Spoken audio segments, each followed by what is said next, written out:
यतोऽन्वयादितरतश्चार्थेष्वभिज्ञस्वराट् तेने ब्रह्महृदाय आदिकवये मुह्यन्ति यं सूरयः तेजो वारिमृदां यथा विनिमयो यत्र त्रिसर्गो मृषा धाम्ना स्वेन सदा निरस्तकुहकं सत्यं परं धीमहि निगमकल्पतरोर्गलितं फलं शुकमुखादमृतद्रवसंयुतम् पिबत भागवतं रसमालयं मुहुरहो रसिका भुवि भावुकाः दारिद्र्यदुःखज्वरदाहितानां मायापिशाची परिवर्धितानां संसारसिन्धौ परिपातितानां क्षेमाय वै भागवतं प्रगर्जति साङ्केत्यं पारिहास्यं वास्तवं हेलनमेव वा वैकुण्ठनामग्रहणम् अशेषाघहरं विदुः श्रीगुरुभ्यो नमः हरिः ओम् ಈ ರೀತಿಯಾಗಿ ಚ್ಯವನ ಋಷಿ ಅಶ್ವಿನಿ ದೇವತೆಗಳ ಸಹಕಾರದಿಂದಾಗಿ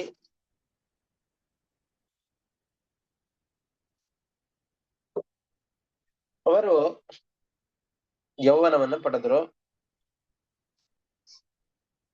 ಯೌವನವನ್ನು ಪಡೆದಂತಹ ತಮ್ಮ ಅಳಿಯನ ಜೊತೆಯಲ್ಲಿ ತಮ್ಮ ಮಗಳು ಸಂತೋಷವಾಗಿರೋದನ್ನು ಶರ್ಯಾತಿರಾಜನಿಗೂ ಕೂಡ ಬಹಳ ಸಂತೋಷವಾಯಿತು. ಮಗಳ ಮೇಲೆ ಅತೀವ ಪ್ರೀತಿ ತಂದೆಗೆ ಉಂಟಾಯಿತು.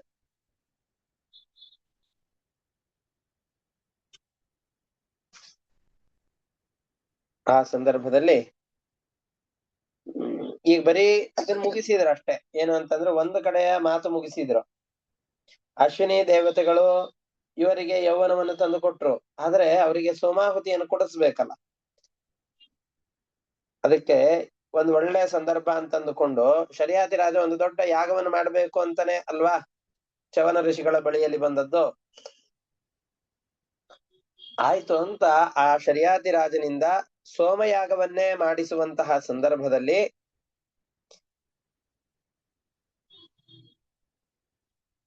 ಚ್ಯವನ ಋಷಿಗಳು ತಮ್ಮ ತಪಸ್ಸಿನ ಪ್ರಭಾವದಿಂದಾಗಿ ಸೋಮಾಹುತಿಯಲ್ಲಿ ಅಧಿಕಾರ ಇಲ್ಲದೇ ಇರುವಂತಹ ಅಶ್ವಿನಿ ದೇವತೆಗಳು ಅಂತ ಯಾರಿದ್ದಾರೋ ಅಶ್ವಿನಿ ದೇವತೆಗಳು ಅಂತ ಯಾರಿದ್ದಾರೋ ಅವರಿಗೆ ಸೋಮಾಹುತಿಯನ್ನ ತಮ್ಮ ತಪಸ್ಸಿನ ಪ್ರಭಾವದಿಂದ ಕೊಡಿಸ್ತಾ ಇದ್ದಾರೆ. ಆ ಸಂದರ್ಭದಲ್ಲಿ ಅಯ್ಯೋ ಇವರಿಗೆ ಸೋಮಾಹುತಿ ಕೊಡೋದು ಬೇಡ ಅಂತ ನಾವೇ ತೀರ್ಮಾನ ಮಾಡಿದ್ದೇವೆ, ಇವ್ರು ಯಾಕೆ ಮತ್ತೆ ಸೋಮಾಹುತಿಯನ್ನು ಕೊಡ್ತಾ ಇದ್ದಾರೆ ಅಂತ ಇವರ ಮೇಲಿನ ಸಿಟ್ಟಿನಿಂದ ಕೋಪದಿಂದ ಚ್ಯವನ ಋಷಿಗಳನ್ನು ವಧಿಸಬೇಕು ಎಂಬಂತಹ ಆ ಆಲೋಚನೆಯಿಂದಾಗಿ ವಜ್ರಾಯುಧವನ್ನ ಎತ್ತಾ ಇದ್ದಾರೆ. ಇಂದ್ರನ ಕೈಯನ್ನ ಸ್ಟ್ಯಾಚ್ಯೂ ತರ ಅಲ್ಲೇ ನಿಲ್ಲಿಸಿ ಬಿಡ್ತಾ ಇದ್ದಾರೆ.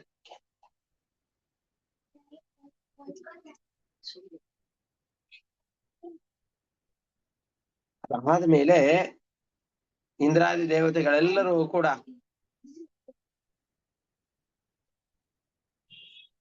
ವಿಚಾರ ಮಾಡ್ತಾ ಇದ್ದಾರೆ. ದೇವತೆಗಳೆಲ್ಲ ಇಂದ್ರನಿಗೆ ತಿಳಿ ಹೇಳ್ತಾ ಇದ್ದಾರೆ, ಇಲ್ಲ ಈ ಋಷಿಗಳ ತಪಸ್ಸಿನ ಪ್ರಭಾವ ಇದೆ, ಮತ್ತೆ ಋಷಿಗಳು ಮಾತನ್ನು ಕೊಟ್ಟಿದ್ದಾರೆ, ಆ ಮಾತನ್ನು ಉಳಿಸಬೇಕು ಅಂತಂದುಕೊಂಡು ಈ ಯಜ್ಞದಲ್ಲಿ ಹಾಗೆ ಮುಂದೆ ಮಾಡುವಂತಹ ಎಲ್ಲ ಯಜ್ಞಗಳಲ್ಲೂ ಕೂಡ ಅಶ್ವಿನಿ ದೇವತೆಗಳಿಗೆ ಸೋಮಾಹುತಿ ಸಿಗುವ ಹಾಗೆ ಎಲ್ಲರೂ ಕೂಡ ಒಪ್ಪಿಕೊಳ್ತಾ ಇದ್ದಾರೆ.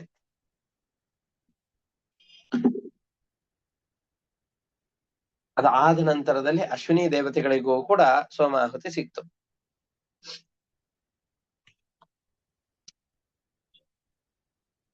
ಈ ಸಂದರ್ಭದಲ್ಲಿ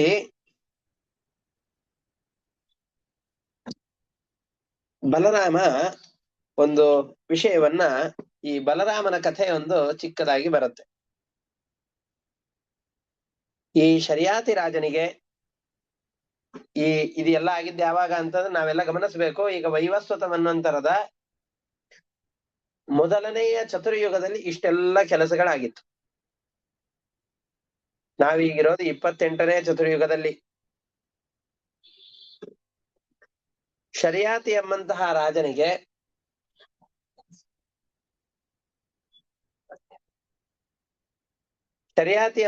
ರಾಜನಿಗೆ ಈಗ ಯಾವ ಸುಕನ್ಯೆಯ ತಂದೆಯಾದಂತಹ ಶರಿಯಾತಿ ರಾಜನ ಕಥೆಯನ್ನು ಹೇಳಿದ್ವೋ, ಆ ಶರಿಯಾತಿಗೆ 3 ಜನ ಮಕ್ಕಳಿದ್ರು.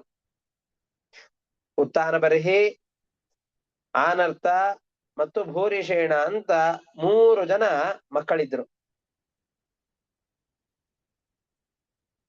ಈ 3 ಜನ ಮಕ್ಕಳು ಅವನಿಗೆ ಯಾರಿದ್ರೋ ಅದರಲ್ಲಿ ಆನರ್ತ ಅಂತ ಒಬ್ಬ ರಾಜ ಇದ್ದ.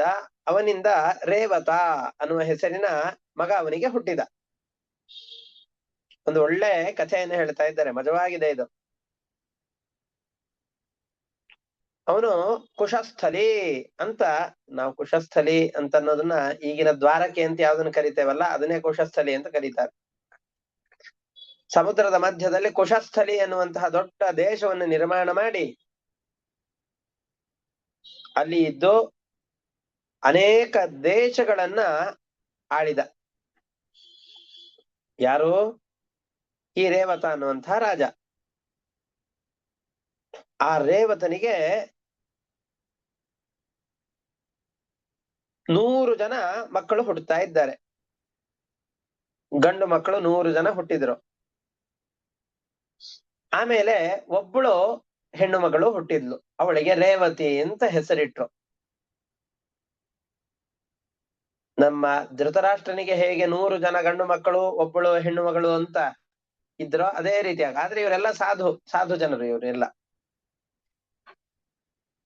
100 ಜನರು ಪುರುಷರಿದ್ದಾರೆ, ಒಬ್ಬಳು ಹೆಣ್ಣು ಮಗಳಿದ್ದಾಳೆ. ಈ ರೀತಿಯಾಗಿ ಇದ್ದಂತಹ ಸಂದರ್ಭದಲ್ಲಿ ಈ ರೇವತಿಯನ್ನ ಮದುವೆ ಮಾಡಿ ಕೊಡ್ಬೇಕಲ್ಲ, ಅದಕ್ಕೋಸ್ಕರ ಅಂತ ವರನನ್ನು ಹುಡುಕ್ತಾ ಇದ್ದ. ಇವ್ರಿಗೆ ಕೇಳೋದು ಯಾಕೆ ಅಂತ ಅಂದುಕೊಂಡು ಸಾಕ್ಷಾತ್ ಬ್ರಹ್ಮದೇವರ ಬಳಿಯಲ್ಲೇ ಹೋಗಿ ಬಿಡೋಣ ಅಂತಂದುಕೊಂಡು ಬ್ರಹ್ಮದೇವರ ಸತ್ಯಲೋಕಕ್ಕೆ ಹೋಗಿಬಿಟ್ಟ. ಯಾಕೆಂದ್ರೆ ಜಗತ್ತಿನ ಎಲ್ಲ ಜನರನ್ನ ಸೃಷ್ಟಿ ಮಾಡಿ ಹಣೆ ಬರಹವನ್ನು ಬರೆದವನು ಚತುರ್ಮುಖ ಬ್ರಹ್ಮ. ಆದ್ದರಿಂದ ಅವನನ್ನೇ ಕೇಳಿ ಯಾರ ಹಣೆ ಬರಹ ಚೆನ್ನಾಗಿದೆಯೋ, ಯಾರು ನನ್ನ ಮಗಳನ್ನ ಮದುವೆ ಆಗ್ಲಿಕ್ಕೆ ಯೋಗ್ಯರೋ ಅಂತ ಚತುರ್ಮುಖ ಬ್ರಹ್ಮದೇವರಿಂದಲೇ ತಿಳಿದುಕೊಂಡು ಅವ್ರು ಯಾರಿಗೆ ಮದುವೆ ಮಾಡಿಕೊಡು ಅಂತಾರೋ ಅವರಿಗೆ ಮದುವೆ ಮಾಡಿಕೊಟ್ರಾಯ್ತು ಅಂತಂದುಕೊಂಡು ಇವನು ತನ್ನ ಮಗಳನ್ನ ಕರೆದುಕೊಂಡು ಆ ಚತುರ್ಮುಖ ಬ್ರಹ್ಮದೇವರು ಇರುವಂತಹ ಆ ಲೋಕಕ್ಕೆ ಕರೆದುಕೊಂಡು ಹೋಗ್ತಾ ಇದ್ದಾನೆ. ಬ್ರಹ್ಮನ ಲೋಕಕ್ಕೆ ರೇವತ ತನ್ನ ಮಗಳಾದ ರೇವತಿಯನ್ನ ಕರೆದುಕೊಂಡು ಹೋಗ್ತಾ ಇದ್ದಾನೆ. ಅಲ್ಲಿ ನಾವು ಯಾವ್ದೋ ಒಂದು ಕೆಲಸಕ್ಕೆ ಅಂತ ಅಲ್ಲಿ ಇಲ್ಲಿ ಹೋಗ್ತಾ ಇರ್ತೇವೆ. ಹೋದ್ಮೇಲೆ ದಿಢೀರನ್ ನಾವು ಹೋದ ತಕ್ಷಣ ನಮ್ ಕೆಲಸ ಮಾಡ್ಕೊಡ್ಲಿಕ್ಕೆ ಅಂತಾನೆ ಅಲ್ಲಿ ಏನು ಕೂತಿರೋದಿಲ್ಲ. ಸರ್ಕಾರಿ ಆಸ್ಪತ್ರೆಗಳಿಗೆ ಅಥವಾ ಸರ್ಕಾರಿ ಕೆಲಸಗಳಿಗೆ ಅಂತ ಆ ಸ್ಥಳಗಳಿಗೆ ಹೋದ್ವಿ ಅಂತಂದ್ರೆ ನಾವು ಬರೋದನ್ನ ಏನ್ ಕಾಯ್ತಾ ಕೂತಿರೋದಿಲ್ಲ. ಹೊರತಾಗ ಅಲ್ಲಿ ಕಾಯ್ಬೇಕಾಗತ್ತೆ ಸ್ವಲ್ಪ. ಆ ಸಂದರ್ಭದಲ್ಲಿ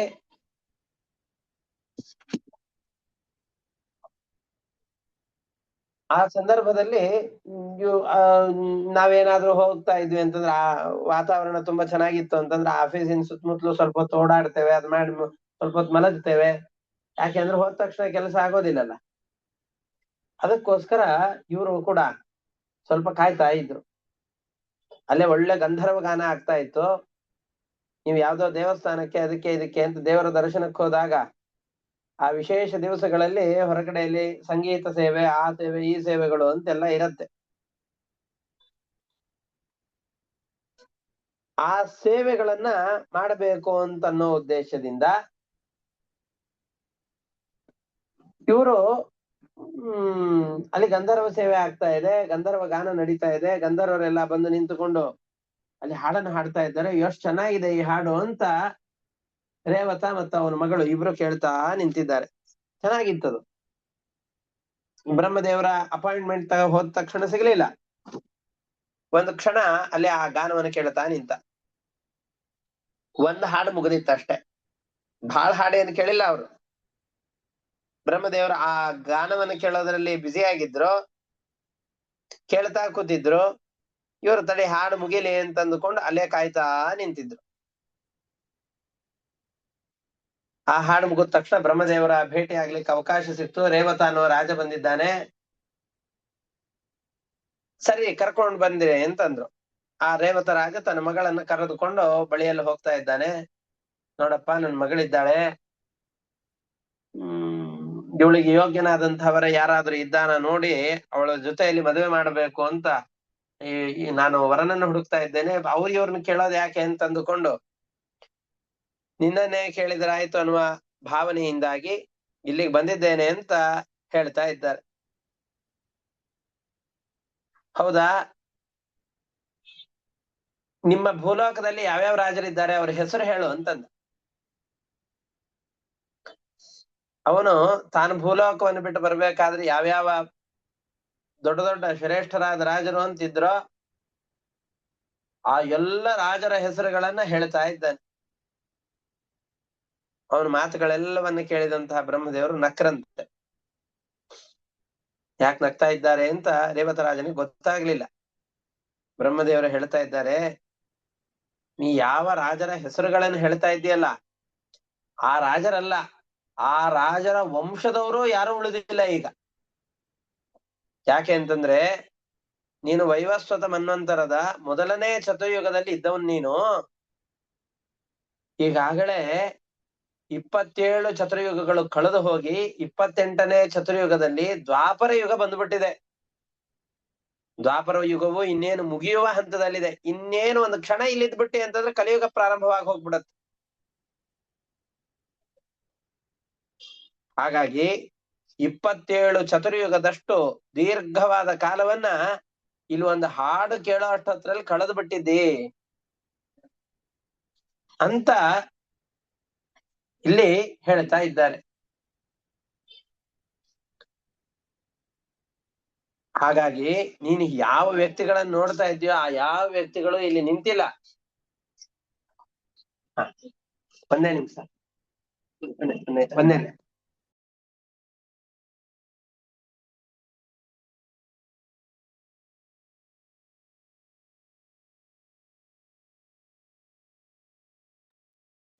ಈ ರೀತಿಯಾಗಿ ಅವರು ಕೇಳಿದಾಗ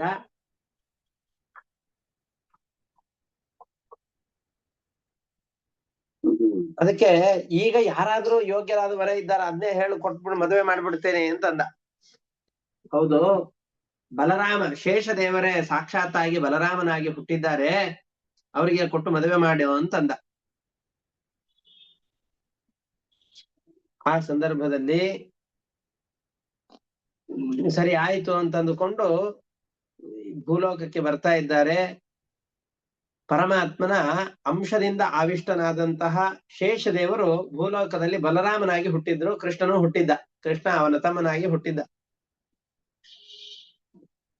ರೇವತು ತನ್ನ ರಾಜ್ಯಕ್ಕೆ ಬರ್ತಾ ಇದ್ದಾನೆ, ಯಾರಿಲ್ಲ, ಇಡೀ ರಾಜ್ಯ ಎಲ್ಲ ನಾಶವಾಗಿ ಹೋಗಿದೆ.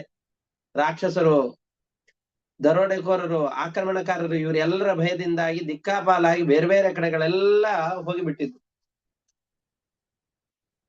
ಇಂತಹ ಸಂದರ್ಭದಲ್ಲಿ ತನ್ನ ಸುಂದರಿಯಾದಂತಹ ಮಗಳನ್ನ, ಇನ್ನು ನೋಡಿ ಅವಳಲ್ಲಿ ಸೌಂದರ್ಯ ಇತ್ತು, ಅವಳು ಹೋಗಿ ಬಂದ್ರು ಅವಳಿಗೇನು ಮುಪ್ಪು ಬಂದಿದ್ದಿಲ್ಲ. ಅವಳನ್ನ ಈ ಬಲರಾಮನಿಗೆ ಕೊಟ್ಟು ಮದುವೆ ಮಾಡಿ ಅವನು ನರನಾರಾಯಣಾಶ್ರಮಕ್ಕೆ, ಬದರಿಕಾಶ್ರಮಕ್ಕೆ ತಪಸ್ಸಿಗೆ ಅಂತ ತೆರಳುತ್ತಾ ಇದ್ದಾನೆ ಅಂತ ಇಷ್ಟ ಕಥೆಯನ್ನೇ ಹೇಳ್ತಾ ಇದ್ದಾರೆ. ಆದ್ರೆ ನಾವಿಲ್ಲಿ ಗಮನಿಸಬೇಕಾದ ಅಂಶ ಏನು ಅಂತಂದ್ರೆ, ಈ ಚತುರ್ಯುಗದಲ್ಲೂ ಒಬ್ಬೊಬ್ಬ ಮನುವಿನ ಚತುರ್ಯುಗದಲ್ಲೂ ಕೂಡ ಒಬ್ಬೊಬ್ಬ ಮನುವಿಗೂ ಕೂಡ 71 ಚತುರ್ಯುಗಗಳಿರುತ್ತೆ. ಆ 71 ಚತುರ್ಯುಗದಲ್ಲೂ ಗಮನಿಸ್ಬೇಕು, ಒಂದು ಚತುರ್ಯುಗ ಅಂದ್ರೆ ಕೃತಯುಗ, ತ್ರೇತಾಯುಗ, ದ್ವಾಪರ ಯುಗ, ಕಲಿಯುಗ ಅಂತ. ಕೃತಯುಗದಲ್ಲಿ ಮನುಷ್ಯರ ಎತ್ತರ ಎಷ್ಟಿರುತ್ತೋ, ಮನುಷ್ಯರ ಆಯುಷ್ಯ ಎಷ್ಟು ದೀರ್ಘವಾಗಿರುತ್ತೋ, ಮನುಷ್ಯನ ಶಕ್ತಿ ಎಷ್ಟು ಅಪಾರವಾಗಿರುತ್ತೋ, ದೇವತೆಗಳು ಅವತಾರ ಮಾಡಿದಾಗ ದೇವತೆಗಳ ಶಕ್ತಿ ಎಷ್ಟಿರುತ್ತೋ, ಆ ಕೃತಯುಗದಲ್ಲಿರುವಂತಹ ಶಕ್ತಿ, ಎತ್ತರ, ದೇಹದಾರ್ಢ್ಯ, ಜ್ಞಾನ ಶಕ್ತಿ ಇವೆಲ್ಲವೂ ಕೂಡ ತ್ರೇತಾಯುಗದಲ್ಲಿ ಸ್ವಲ್ಪ ಕಡಿಮೆ ಆಗತ್ತೆ. ಎತ್ತರ ಕಡಿಮೆ ಆಗತ್ತೆ, ಶಕ್ತಿ ಕಡಿಮೆ ಆಗತ್ತೆ, ಜ್ಞಾನ ಶಕ್ತಿ ಕಡಿಮೆ ಆಗತ್ತೆ. ದ್ವಾಪರ ಯುಗದಲ್ಲಿ ಇನ್ನೂ ಕಡಿಮೆ ಆಗತ್ತೆ. ಕಲಿಯುಗದಲ್ಲಿ ಪೂರ್ತಿ ಕಡಿಮೆ ಆಗ್ತಾ ಬರುತ್ತೆ. ಹೀಗೆ ಬರೀ ಇಷ್ಟೇ ಅಲ್ಲ, ಮೊದಲನೇ ಕೃತಯುಗದಲ್ಲಿ ಎಷ್ಟು ಎತ್ತರ ಇರುತ್ತೋ ಎರಡನೇ ಕೃತಯುಗದಲ್ಲಿ ಅಷ್ಟು ಎತ್ತರ ಇರೋದಿಲ್ಲ. ಆ ಕೃತಯುಗದಲ್ಲಿಯೇ ಎರಡನೇ ಕೃತಯುಗ ಅಂತ ಆದ್ರೆ ಮೊದಲನೇ ಕೃತಯುಗಕ್ಕಿಂತ ಸ್ವಲ್ಪ ಪರಿಮಾಣ ಕಡಿಮೆ ಆಗತ್ತೆ. ಈ ರೇವತ ರಾಜ ಇದ್ದಿದ್ದು ಮೊದಲನೇ ಚತುರ್ಯುಗದಲ್ಲಿ.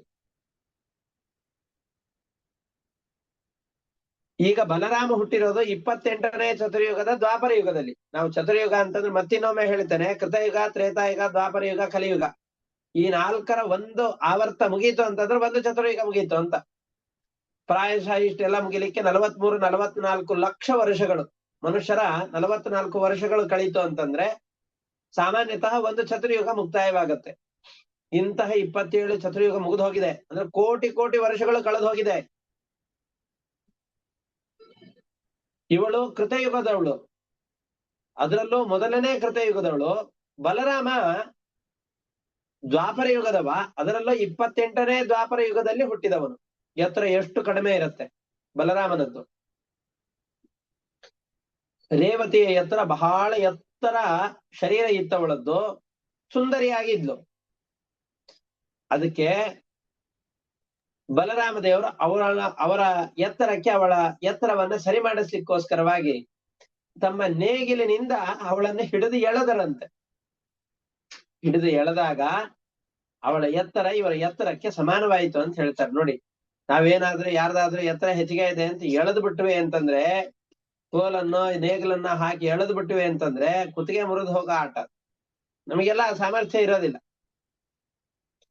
ಎಳೆದಾಗ ತಲೆ ಅಷ್ಟೇ ಇದ್ದು ಕೈಕಾಲಿನ ಯಾವುದೇ ಒಂದು ಅವಯವ ಕೆಳಗಡೆ ತುಂಬಾ ಚಿಕ್ಕದಾಗಿ ಅಂಕುಡೊಂಕಾಗಿ ಹೋಗೋ ಆ ಥರವೂ ಇಲ್ಲ. ಯಾವ್ಯಾವ ಅವಯವಗಳು ಎಷ್ಟೆಷ್ಟು ಪ್ರಮಾಣದಲ್ಲಿರಬೇಕೋ ಅಷ್ಟೇ ಪ್ರಮಾಣದಲ್ಲಿ ಆ ಕಾಲದ ದ್ವಾಪರ ಯುಗದ ಆ ಕಾಲದ ಸ್ತ್ರೀಯದರ ಸೌಂದರ್ಯ, ಆಕಾರ, ಶರೀರ ಇವೆಲ್ಲ ಯಾವ ರೀತಿಯಲ್ಲಿರುತ್ತೋ ಆ ರೀತಿಯಾಗಿ ಈ ರೇವತಿಯ ಶರೀರವಾಗುವ ಹಾಗೆ ಬಲರಾಮ ದೇವರು ತಮ್ಮ ನೇಗಿಲಿನಿಂದ ಅವಳನ್ನು ಎಳೆದು ತಮ್ಮ ಎತ್ತರಕ್ಕೆ ಮಾಡಿಕೊಂಡ್ರು ಅಂತ ಕಥೆ ಎಲ್ಲ ಕೇಳಿದ್ದೇವೆ. ಇಷ್ಟು ಕಥೆಯನ್ನ ಇಲ್ಲಿ ಹೇಳ್ತಾ ಇದ್ದಾರೆ. ಇಷ್ಟಕ್ಕೆ 4ನೇ ಅಧ್ಯಾಯ ಮುಗಿಯತ್ತೆ. 9ನೇ ಸ್ಕಂದದ 4ನೇ ಅಧ್ಯಾಯ ಸಮಾಪ್ತಿ ಆಯ್ತು ಇಷ್ಟಕ್ಕೆ. ಅಂದ್ರೆ ಬ್ರಹ್ಮದೇವರ ಸಭೆಯಲ್ಲಿ ಕಳೆದಂತಹ ಒಂದು ಹಾಡಿನ ಕಾಲ ಭೂಲೋಕದಲ್ಲಿ 27 ಚತುರ್ಯುಗಗಳು ಕಳೆದು ಹೋಗಿಬಿಟ್ಟಿದೆ.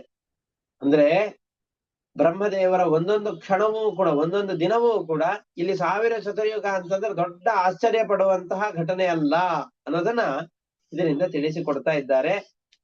ಈಗ ಆ ಚ್ಯವನ ಋಷಿಗಳ ಕಥೆಯನ್ನ ಮತ್ತೆ ಈ ರೇವತರಾಜನ ಕಥೆಯನ್ನು ಕೂಡ ಶ್ಲೋಕದ ಮುಖಾಂತರವಾಗಿ ನೋಡ್ತಾ ಬರೋಣ. ಹಿಂದೆ ಚ್ಯವನ ಋಷಿಗಳ ಕಥೆಯನ್ನ ಅವರಿಗೆ ಯೌವನ ಬಂದಿತ್ತು, ಅಲ್ಲಿಯವರೆಗೆ ನಾವು ಶ್ಲೋಕವನ್ನ ಅಭ್ಯಾಸ ಮಾಡಿ ಅದರ ಮುಖಾಂತರವಾಗಿ ನೋಡಿದ್ವು. ಈಗ ಅದೇ ಮುಂದಿನ ಭಾಗವನ್ನು ನೋಡೋಣ. 9ನೇ ಸ್ಕಂದದ 4ನೇ ಅಧ್ಯಾಯದ 24ನೇ ಶ್ಲೋಕ. ಚ್ಯವನ ಋಷಿಗಳ ಆಶ್ರಮಕ್ಕೆ ಅವರ ಮಾವನಾದಂತಹ ಶರ್ಯಾತಿ ಮಹಾರಾಜ ಬರ್ತಾ ಇದ್ದಾನೆ. ಆ ಶರ್ಯಾತಿ ಮಹಾರಾಜ ನೋಡ್ತಾ ಇದ್ದಾನೆ, ಯಾರ್ದೋ ಜೊತೆಯಲ್ಲಿ ಮಗಳಿದ್ದಾಳೆ ಅಂತಂದಾಗ ಮಗಳು ಬಂದು ತಿಳಿ ಹೇಳ್ತಾ ಇದ್ದಾಳೆ, ನಿಮ್ಮ ಅಳಿ ಅಂದ್ರೆ ನಾ ಬೇರೆಯವ್ರ ಜೊತೆಯಲ್ಲಿ ಇಲ್ಲ ಅಂತಂದಿದ್ದಾನೆ. ಅವನು ಯಾವುದೋ ಒಂದು ಯಾಗದ ಉದ್ದೇಶದಿಂದ ಬಂದಿದ್ದಾನೆ. ಆ ಯಾಗವನ್ನು ಮಾಡಿಸ್ತೇನೆ ಅಂತ ಒಪ್ಪಿಕೊಂಡು ಚ್ಯವನ ಋಷಿಗಳು ತನ್ನ ಮಾವನಾದ ಶರ್ಯಾತಿ ರಾಜ ಮಾಡುವಂತಹ ಸೋಮಯಾಗದಲ್ಲಿಯೇ ಅಶ್ವಿನಿ ದೇವತೆಗಳಿಗೆ ತಾನು ಪ್ರತಿಜ್ಞೆ ಮಾಡಿದಂತೆ ಸೋಮದ ಆಹುತಿಗಳನ್ನ ಕೊಡ್ತಾ ಇದ್ದಾನೆ. ಸೋಮೇನ ಯಾಜಯನ್ ವೀರಂ ಗ್ರಹಂ ಸೋಮಸ್ಯ ಚಾಗ್ರಹೀತ್ ಅಸೋಮಯೋರಪ್ಯಶ್ವಿನೋ ಚ್ಯವನಸ್ವೇನ ತೇಜಸ. ಸೋಮಾಹುತಿಯಲ್ಲಿ ದೇವತೆಗಳು ಇವರಿಗೆ ಅಧಿಕಾರವನ್ನು ನಿರಾಕರಣೆ ಮಾಡಿದ್ರು. ಆದ್ರೂ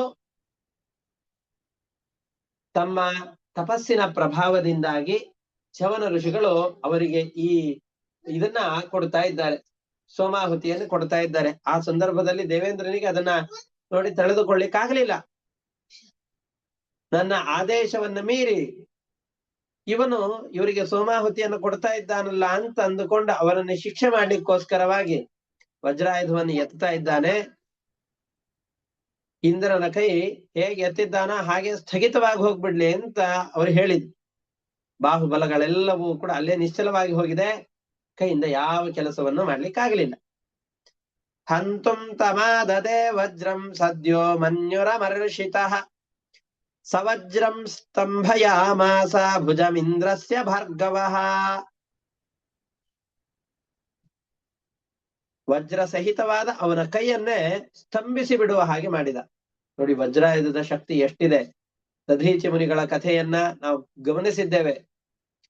ನಾರಾಯಣ ವರ್ಮದ ಶಕ್ತಿಯಿಂದ ತುಂಬಿದ ಅಸ್ತ್ರ ಅದು. ಅಷ್ಟೇ ಅಲ್ಲ, ಇಂದ್ರ ಆ ಅಸ್ತ್ರವನ್ನು ಧರಿಸಿದವನು.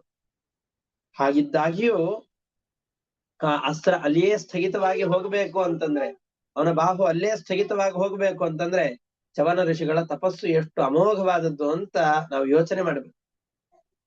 ಆ ನಂತರದಲ್ಲಿ ದೇವತೆಗಳೆಲ್ಲರೂ ಕೂಡ ಇಂದ್ರನಿಂದ ಸಹಿತರಾಗಿ ಅಶ್ವಿನಿ ದೇವತೆಗಳಿಗೂ ಕೂಡ ಯಜ್ಞಾದಿಗಳಲ್ಲಿ ಸೋಮಾಹುತಿಯನ್ನ ಕೊಡಬಹುದು ಅಂತ ಅನುಮತಿಯನ್ನು ಕೊಡ್ತಾ ಇದ್ದಾರೆ. ಸೋಮಾಹುತಿಯನ್ನ ಮತ್ತೆ ಪುರಸ್ಕಾರ ಮಾಡ್ತಾ ಇದ್ದಾರೆ, ಬಹಿಷ್ಕಾರವನ್ನ ಹಿಂಪಡಿತಾ ಇದ್ದಾರೆ. ಅನ್ವಜಾನನ್ ತತಃ ಸರ್ವೇ ಗ್ರಹಂ ಸೋಮಸ್ಯ ಶಾಶ್ವಿನೋ ಭಿಷಜಾವಿತಿ ಯತ್ ಪೂರ್ವಂ ಸೋಮಾಹುತ್ಯ ಬಹಿಷ್ಕೃತೋ. ಇವರು ವೈದ್ಯರು ಅಂತ ತಾತ್ಸಾರದಿಂದ ಹಿಂದೆ ಯಾವ ಸೋಮಾಹುತಿಯನ್ನ ಬಹಿಷ್ಕಾರ ಮಾಡಿದ್ರೋ ಆ ಸೋಮಾಹುತಿಯಲ್ಲಿ ಮತ್ತೆ ಇವರಿಗೆ ಅಧಿಕಾರವನ್ನು ಕೊಡ್ತಾ ಇದ್ದಾರೆ. ಇದಾದ್ಮೇಲೆ ರೇವತಿಯ ಕಥೆಯನ್ನ ಹೇಳ್ತಾ ಇದ್ದಾರೆ. ಉತ್ತಾನ ಬರ್ಹಿರಾನರ್ಥಃ ಭೂರಿಷೇಣ ಇತಿ ತ್ರಯಃ ಶರ್ಯಾತೇರಭವನ್ ಪುತ್ರ ಆನತ್ರಾದ್ರೇವತೋ ಭವತ್. ಶರ್ಯಾತಿಗೆ 3 ಜನ ಮಕ್ಕಳಿದ್ರು, ಉತ್ತಾನ ಬರ್ಹಿ, ಆನರ್ಥ ಮತ್ತು ಭೂರಿಷೇಣ ಅಂತ. ಅದರಲ್ಲಿ ಆನರ್ಥ ಎಂಬಂತಹ ಯಾವ ಮಗನಿದ್ರೋ ಅವನ ಮಗನಾಗಿಯೇ ರೇವತ ಹುಟ್ಟುತ್ತಾ ಇದ್ದಾನೆ. ರೇವತ ಸಮುದ್ರದ ಮಧ್ಯದಲ್ಲಿ ಕುಶಸ್ಥಲಿ ಎಂಬ ಹೆಸರಿನ ದೊಡ್ಡ ನಗರವನ್ನು ನಿರ್ಮಾಣ ಮಾಡಿ ಅನರ್ಥ ದೇಶ ಅಂದ್ರೆ ಈಗಿನ ಪಶ್ಚಿಮ ಭಾರತ ಅಂತ, ದ್ವಾರಕಾ ಪೂರ್ತಿಯಾದ ಪ್ರದೇಶವನ್ನು ಅನರ್ಥ ದೇಶ ಅಂತ ಹೇಳಬಹುದು. ಆ ಅನರ್ಥ ದೇಶದ ಅಧಿಪತಿಯಾಗಿ ಇವನು ವಾಸ ಮಾಡ್ತಾ ಇದ್ದ, ನಿರ್ಮಾಣ ಮಾಡ್ತಾ ಇದ್ದ, ಆಳ್ವಿಕೆಯನ್ನು ನಡೆಸ್ತಾ ಇದ್ದ.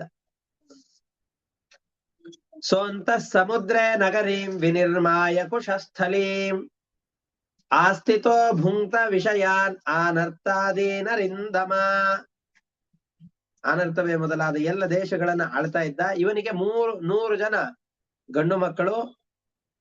ಅದೇ ರೀತಿಯಾಗಿ ರೇವತನ ಮಗಳಾಗಿ ಒಬ್ಬ ರೇವತಿ ಅನ್ನೋಳು ಕೂಡ ಮಗಳು ಇದ್ಲು. ಒಟ್ಟು 101 ಜನ ಮಕ್ಕಳು. ತನ್ನ ಮಕ್ಕಳನ್ನ ರಾಜ್ಯಭಾರದಲ್ಲಿ ನಿಯಮನ ಮಾಡಿ ತನ್ನ ಮಗಳಾದ ರೇವತಿಗೆ ಗಂಡನ್ನು ಹುಡುಕ್ಬೇಕು ಅಂತಂದುಕೊಂಡು ಎಲ್ಲ ಕಡೆಯಲ್ಲಿ ಹುಡುಕ್ತಾ, ಅವರನ್ನೋ ಇವರನ್ನೋ ಯಾಕೆ ಮೀಡಿಯೇಟರ್ ಮಾಡೋದು, ಇವಳನ್ನ ಯಾರಿಗೆ ಮದುವೆ ಮಾಡಿ ಕೊಡ್ಬೇಕು ಅಂತ ಇಡೀ ಜಗತ್ತಿನ ಪ್ರಜಾ ಸರ್ಜಕನಾದ ಹಣೆ ಬರಹವನ್ನು ಬರೆಯುವಂತಹ ಚತುರ್ಮುಖ ಬ್ರಹ್ಮನ ಬಳಿಯಲ್ಲೇ ಹೋಗಿ ಯಾರು ಉತ್ತಮನಾದ ವರ ಇದ್ದಾನೆ ಅಂತ ತಿಳಿಲಿಕ್ಕೆ ಅಂತ ಹೋಗೋಣ ಅಂತ ಹೋದ್ರು. ಆವಾಗ ಬ್ರಹ್ಮದೇವರು ಗಂಧರ್ವ ಗಾನದನ್ನ ಆಲಿಸ್ತಾ ಇದ್ರು. ಭಗವಂತನ ಸ್ತೋತ್ರವನ್ನು ಮಾಡ್ತಾ ಇದ್ದ ಗಂಧರ್ವರ ಗಾನವನ್ನು ಕೇಳ್ತಾ ಇದ್ರು. ಹೋದ ತತ್ಕ್ಷಣದಲ್ಲಿ ರೇವತರಾಜನಿಗೆ ಬ್ರಹ್ಮದೇವರನ್ನ ಭೇಟಿ ಆಗ್ಲಿಕ್ಕೆ ಅವಕಾಶ ಸಿಗ್ಲಿಲ್ಲ, ಅಪಾಯಿಂಟ್ಮೆಂಟ್ ಸಿಗ್ಲಿಲ್ಲ. ಒಂದು ಕ್ಷಣ ಕಾದು ಆ ಹಾಡು ಮುಗಿದ ನಂತರದಲ್ಲಿ ಬ್ರಹ್ಮದೇವರ ಬಳಿಯಲ್ಲಿ ಹೋಗ್ತಾ ಇದ್ದಾನೆ.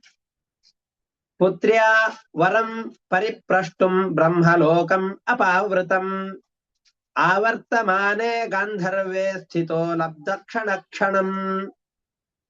ಒಂದು ಕ್ಷಣ ಅವಕಾಶ ಸಿಕ್ತು, ಚೆನ್ನಾಗಿತ್ತು. ಅಲ್ಲಿಂದ ಭೂಲೋಕದಿಂದ ಸತ್ಯಲೋಕಕ್ಕೆ ಹೋಗ್ಬೇಕು ಅಂದ್ರೆ ಬಹಳ ಆಯಾಸವಾಗದು. ಆ ಆಯಾಸವನ್ನು ಪರಿಹಾರ ಮಾಡ್ಕೊಂಡಾಗಾಯ್ತು ಅಂತ ಒಂದು ಕ್ಷಣ ಆ ಹಾಡನ್ನು ಕೇಳ್ತಾ ನಿಂತ.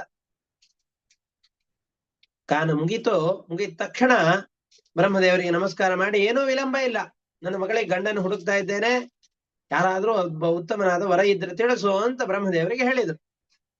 ಬ್ರಹ್ಮದೇವರು ನಕ್ಕು, ನಿಮ್ಮ ಭೂಲೋಕದಲ್ಲಿ ಯಾವ್ಯಾವ ರಾಜರಿದ್ದಾರೆ ಆ ಎಲ್ಲ ರಾಜರ ಹೆಸರುಗಳನ್ನು ಹೇಳು ಅಂತಂದು.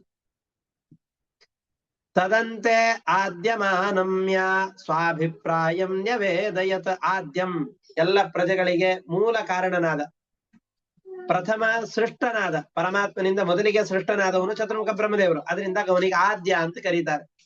ಅವರನ್ನು ನಮಸ್ಕಾರ ಮಾಡಿ ತನ್ನ ಅಭಿಪ್ರಾಯವನ್ನು ನಿವೇದನೆ ಮಾಡ್ತಾ ಇದ್ದಾನೆ.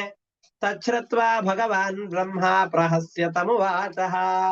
ಅದನ್ನು ಕೇಳಿದ ತಕ್ಷಣ ಬ್ರಹ್ಮದೇವರಿಗೆ ನಗು ಬಂತು. ತತ್ಕ್ಷಣದಲ್ಲಿ ಉತ್ತರ ಕೊಡ್ಲಿಲ್ಲ. ಯಾರ್ಯಾರ ರಾಜರಿದ್ದಾರೆ ಹೇಳು ಅಂತಂದ. ಅವನು ಅನೇಕ ರಾಜರ ಹೆಸರುಗಳನ್ನು ಹೇಳ್ತಾ ಇದ್ದಾನೆ. ಬ್ರಹ್ಮದೇವರು ನಕ್ಕು ನುಡಿತಾ ಇದ್ದಾರೆ. ನೀ ಯಾವ ರಾಜರ ಹೆಸರುಗಳನ್ನು ಹೇಳ್ತಾ ಇದೆಯಲ್ಲ, ಆ ರಾಜರ ವಂಶದಲ್ಲಿ ಬಂದವರು ಯಾರು ಭೂಮಿಯಲ್ಲಿ ಇಲ್ಲ. ನೂರಾರು ಅವರ ವಂಶೀಕರು ಕಳೆದು ಹೋಗ್ಬಿಟ್ಟಿದ್ದಾರೆ. ಯಾಕೆ ಅಂತಂದ್ರೆ ನೀನು ಮೊದಲನೇ ಕೃತಯುಗದವನು. ವೈವಸ್ವತ ಮನ್ವಂತರದ ಕೃತಯುಗದಲ್ಲಿ ಬಂದವ್ ನೀನು. ವೈವಸ್ವತ ಮನುವಿನ ಮಗನ ಮಗ ಅಷ್ಟೇ, ಮೊಮ್ಮಗ. ವೈವಸ್ವತ ಮನುವಿನ ಮಗ ಶರಿಯಾತಿ, ಅವನ ಮಗ ಆನರ್ಥ, ಆ ಆನರ್ಥನ ಮಗ ನೀನು. ಅಂದ್ರೆ ವೈವಸ್ವತ ಮನುವಿನ ಮರಿಮೊಮ್ಮಗ. ಕೃತಯುಗದಲ್ಲಿ ಇದ್ದವನು ಇವನು. ಅದು ಮೊದಲನೇ ಕೃತಯುಗದಲ್ಲಿ ಇದ್ದವನು. ಈಗ 28ನೇ ಚತುರ್ಯುಗದ ದ್ವಾಪರ ಯುಗ ಬರ್ತಾ ಇದೆ. ಇನ್ನ ರಾಜರ ಹೆಸರನ್ನು ಕೇಳಿದವರು ಈ ಭೂಮಿಯಲ್ಲಿ ಹೋಗಿ ಹುಡುಕಿದ್ರು, ದುರ್ಬಿನ್ ಹಾಕಿ ಹುಡುಕಿದ್ರು, ಆ ಹೆಸರನ್ನು ಕೇಳಿದವರು ಯಾರು ಇರೋದಿಲ್ಲ. ನಿನ್ನ ವಂಶವೇ ನಿರ್ವಂಶವಾಗಿ ಹೋಗಿದೆ ಅಂತ ನಾನು ಅಂದುಕೊಳ್ತೇನೆ. ನಿನ್ನ ಯಾವ ಬಾಂಧವರು ಭೂಲೋಕದಲ್ಲಿ ಇಲ್ಲ. ಆ ಯಾವ ಹೆಸರಿನವರು ಭೂಲೋಕದಲ್ಲಿ ಇಲ್ಲವೇ ಇಲ್ಲ. ಸಾಮಾನ್ಯ ಜನರು ಬಂದು ಈ ಗಂಧರ್ವ ಗಾನವನ್ನು ಆಲಿಸ್ಲಿಕ್ಕೂ ಸಾಧ್ಯ ಇಲ್ಲ. ಅಂತಹ ಗಂಧರ್ವ ಗಾನವನ್ನು ಕೇಳ್ತಾ ಕೇಳ್ತಾ ನಿಂತು ಮೈ ಮರೆತು ಭೂಲೋಕದ 27 ಚತುರ್ಯುಗಗಳು ಕಳೆದು ಹೋಗಿಬಿಟ್ಟಿದೆ. ದೀರ್ಘವಾದ ಕಾಲ ಕಳೆದು ಹೋಗಿಬಿಟ್ಟಿದೆ. ಅಹೋ ರಾಜನ್ ನಿರುದ್ಧಾಸ್ತೆ ಕಾಲೇನ ಹೃದಯೇ ಕೃತಾಃ. ನೀ ಯಾವ್ಯಾವ ರಾಜರ ಹೆಸರನ್ನು ಹೇಳ್ತಾ ಇದೆಯೋ ಆ ರಾಜರೆಲ್ಲ ಕಾಲಗರ್ಭದಲ್ಲಿ ಅಡಗಿ ಹೋಗಿದ್ದಾರೆ. ಯಾವ ರಾಜರು ಈ ಭೂಮಿಯಲ್ಲಿ ಇಲ್ಲ. ತತ್ಪುತ್ರ ಪುತ್ರ ನಪ್ತೃಣಾಂ ಗೋತ್ರಾಣಿ ಚ ನ ಶೃಣ್ಮಹೇ. ನೀ ಯಾವ ರಾಜರನ್ನು ಹೇಳ್ತಾ ಇದ್ದೀಯಲ್ಲ ಆ ರಾಜರ ಮಕ್ಕಳ ಮಕ್ಕಳ ಮರಿಮೊಮ್ಮಕ್ಕಳ ಹೆಸರನ್ನು ಭೂಮಿಯಲ್ಲಿ ಕೇಳಿದವ್ರು ಯಾರು ಇಲ್ಲ. ನೋಡಿದವ್ರು ಬಿಟ್ಬಿಡು, ಕೇಳಿದವರು ಯಾರು. ಗೋತ್ರಾಣಿ ಚ ನ ಶೃಣ್ಮಹೇ. ಆ ಮರಿಮಕ್ಕಳವರು ಅಲ್ಲ, ಆ ಮರಿಮಕ್ಕಳ ಗೋತ್ರದವ್ರು ಯಾರಾದ್ರೂ ಇದ್ದಾರ ಅಂತ ನೋಡಿದ್ರೆ ಆ ಗೋತ್ರದವರು ಯಾರು ಸಿಗ್ತಾ ಇಲ್ಲ. ಅಷ್ಟು ಕಾಲ, ದೀರ್ಘವಾದ ಕಾಲ ಕಳೆದು ಹೋಗ್ಬಿಟ್ಟಿದೆ. ನಮ್ಮ ಆಯುಷ್ಯದ ದೀರ್ಘಕಾಲವೂ ಕೂಡ ಅವರು ಬರೀ ಗಂಧರ್ವಾಲಾಪನೆಯನ್ನು ಮಾಡ್ತಾ ಇದ್ದಾರೆ. ನಮ್ದು ವಿಷಯ ಭೋಗಗಳಲ್ಲಿ, ಉಳಿದ ವಿಷಯಗಳಲ್ಲಿಯೇನೆ, ಉಳಿದ ವಿಷಯಗಳ ಆಸ್ವಾದನೆಯಲ್ಲಿ ನಮ್ಮದೂ ಕೂಡ ದೀರ್ಘವಾದಂತಹ ಕಾಲ ಕಳೆದು ಹೋಗಿ ಬಿಟ್ಟಿದೆ. ಹಾಗಾಗಿ ನಾವು ಬೇಗ ಹೋಗಿ ಬ್ರಹ್ಮದೇವರು ಮಗಳನ್ನ ಬಲರಾಮನಿಗೆ ಕೊಟ್ಟು ಮದುವೆ ಮಾಡು ಅಂತ ಹೇಳಿದ ಹಾಗೆ ನಮಗೂ ಬ್ರಹ್ಮದೇವರು ಹೇಳ್ತಾರೆ, ಬೇಗನೆ ನಿನ್ನ ಮನಸ್ಸನ್ನ ಭಗವಂತನಿಗೆ ಕೊಟ್ಟು ಮದುವೆ ಮಾಡಿಬಿಡು. ಅಂದ್ರೆ ಮನಸ್ಸನ್ನ ಭಗವಂತನಲ್ಲಿ ಅರ್ಪಣೆ ಮಾಡು, ಅಂದ್ರೆ ಮಾತ್ರ ನೀವು ಉದ್ಧಾರರಾಗ್ತೀರಿ ಅಂತ ಹೇಳಿದ್ದಾನೆ. ಮುಹೂರ್ತಂ ಶೃಣ್ವತೋ ಅಶ್ರಾವ್ಯಂ ಪ್ರತಿಯಾತಸ್ಯ ತೇನಘ. ಒಂದು ಮುಹೂರ್ತ ಕಾಲ ಈ ಗಂಧರ್ವ ಗಾನವನ್ನು ಕೇಳ್ತಾ ಇದ್ದಿ. ಸಾಮಾನ್ಯ ಜನರಿಗೆ ಕೇಳಲಿಕ್ಕೆ ಅಯೋಗ್ಯವಾದಂತಹದ್ದು. ಮನುಷ್ಯರಿಗೆ ಇದನ್ನೆಲ್ಲ ಕೇಳಲಿಕ್ಕೆ ಅವಕಾಶವೇ ಸಿಗೋದಿಲ್ಲ. ಅಕಸ್ಮಾತ್ ಆಗಿ ಬಂದು ಕೇಳ್ತಾ ಮೈ ಮರೆತು ನಿಂತು ಬಿಟ್ಟಿದ್ದಿ. ಕಾಲೋ ಯಾತಃ ತ್ರಿನವಭಿಃ ಚತುರ್ಯುಗ ವಿಕಲ್ಪಿತಃ. ನವಭಿಶ್ಚತುರ್ಯುಗ ವಿಕಲ್ಪಿತಃ. ತ್ರಿನವಭಿಃ 9 × 3 ಅಂದ್ರೆ 9 × 3 = 27. ತ್ರಿನವಭಿಃ 3 ರ 9ರಿಂದ ಅಂತಂದ್ರೆ 27. ಚತುರ್ಯುಗ ವಿಕಲ್ಪಿತಃ ಯಾತಃ 27 ಚತುರ್ಯುಗದಷ್ಟು ಕಾಲ ಈಗಾಗಲೇ ಕಳೆದು ಹೋಗಿ ಬಿಟ್ಟಿದೆ. ಅದರಿಂದ ಈಗ ನಿನ್ನ ಕಾಲದವ್ರು ಯಾರೂ ಇಲ್ಲ. ಹಾಗಾದ್ರೆ ನೀನೇ ಯಾರಾದ್ರೂ ಒಬ್ಬ ಯೋಗ್ಯನಾದ ವರ ಇದ್ರೆ ಹೇಳಪ್ಪ. ವಯಸ್ಸಿಗೆ ಬಂದಂತಹ ಹೆಣ್ಣನ್ನ ಮನೆಯಲ್ಲಿ ಇಟ್ಕೊಂಡ್ರೆ ಕೆಂಡವನ್ನ ಸೆರಗಿನಲ್ಲಿ ಕಟ್ಟಿಕೊಂಡ ಹಾಗೆ ಅಂತ ಈಗೆಲ್ಲ ಪ್ರಸಿದ್ಧಿ ಇದೆ. ಹಾಗಾಗಿ ಮಗಳನ್ನ ಯಾರಾದ್ರೂ ಯೋಗ್ಯನಾದಂತಹ ವರನಿಗೆ ಕೊಟ್ಟು ಮದುವೆ ಮಾಡಬೇಕು. ಅದರಿಂದ ವಂಶಗಳ ಉದ್ಧಾರ ಆಗಬೇಕು. ಹಾಗಾಗಿ ಯಾರಾದ್ರೂ ಯೋಗ್ಯನಾದ ವರ ಇದ್ದ ಅಂತಂದ್ರೆ ನೀನೇ ಯೋಗ್ಯನಾದ ವರನನ್ನು ತಿಳಿಸಿಕೊಡು, ನಮಗೆ ಸೂಚನೆ ಮಾಡು ಅಂತ ಹೇಳಿದಾಗ ಮಹಾಬಲಶಾಲಿಯಾದ ಶೇಷದೇವರ ಅವತಾರನಾದಂತಹ ಪರಮಾತ್ಮನ ವಿಶೇಷ ಆವೇಶಯುಕ್ತನಾದಂತಹ ಬಲರಾಮ ಈ ದ್ವಾಪರ ಯುಗದಲ್ಲಿ ಸಾಕ್ಷಾತ್ ಪರಮಾತ್ಮನ ಅವತಾರನೇ ಆದ ಕೃಷ್ಣನ ಅಣ್ಣನಾಗಿ ಹುಟ್ಟಿದ್ದಾನೆ.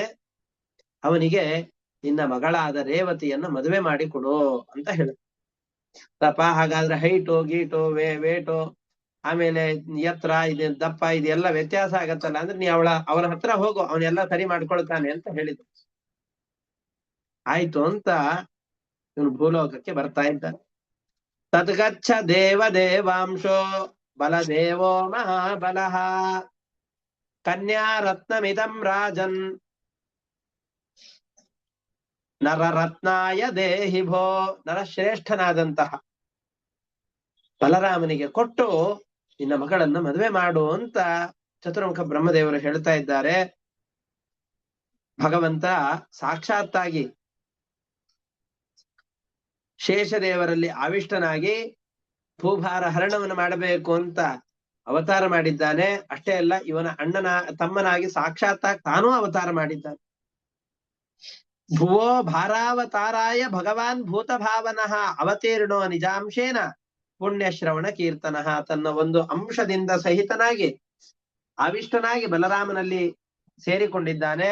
ಅಂತಹ ಪರಮಾತ್ಮನಿಂದ ಆವಿಷ್ಟನಾದ ಬಲರಾಮನಿಗೆ ಶೇಷದೇವರಿಗೆ ನಿನ್ನ ಮಗಳನ್ನ ಕೊಟ್ಟು ಮದುವೆ ಮಾಡು ಅಂತ ಹೇಳ್ತಾ ಇದ್ದಾನೆ.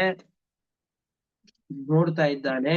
ತನ್ನ ಊರಿಗೆ ಬಂದ ಮೊದಲಿಗೆ ಎಲ್ಲ ಸಂಬಂಧಿಕರನ್ನು ಕರ್ಕೊಂಡು ಅಥವಾ ಯಾರಾದ್ರೂ ಬಾಂಧವರು ಉಳಿದಿದ್ರು ಅಂದ್ರೆ ಅವ್ರನ್ನ ಕರ್ಕೊಂಡು ಮದುವೆ ಮಾತುಕತೆಗೆ ಕರ್ಕೊಂಡು ಹೋಗೋಣ ಅಂತ ಅಂದುಕೊಂಡು ಹೋದರೆ ಅವನ ಬಾಂಧವರು ಯಾರೂ ಇಲ್ಲ, ಹೇಳ ಹೆಸರಿಲ್ಲದೆ ಇರುವ ಹಾಗೆ ನಾಶವಾಗಿ ಹೋಗಿದ್ದ. ಆ ಪಟ್ಟಣ ಎಲ್ಲ ರಾಕ್ಷಸರ ಉಪಟಳದಿಂದಾಗಿ ಧ್ವಸ್ತವಾಗಿ ಹೋಗಿದೆ. ಆಕ್ರಮಣಕಾರರ ಆಕ್ರಮಣಕ್ಕೆ ತುತ್ತಾಗಿ ಹೋಗಿದೆ. ಯಾರೂ ಇಲ್ಲ. ಇನ್ನೇನ್ ಮಾಡೋದು, ತಾನೊಬ್ಬನೇ ಹೋಗಿ ಮದುವೆ ಮಾಡಿಕೊಟ್ರಾಯ್ತು ಅಂತ ಬಲರಾಮನಿಗೆ ತನ್ನ ಮಗಳನ್ನ ಕೊಟ್ಟು ಮದುವೆ ಮಾಡಿ ಮತ್ತೆ ತಾನು ತಪಸ್ಸಿಗೆ ಅಂತ ರಥನಾರಾಯಣಾಶ್ರಮಕ್ಕೆ ತೆರಳುತ್ತಾ ಇದ್ದಾನೆ.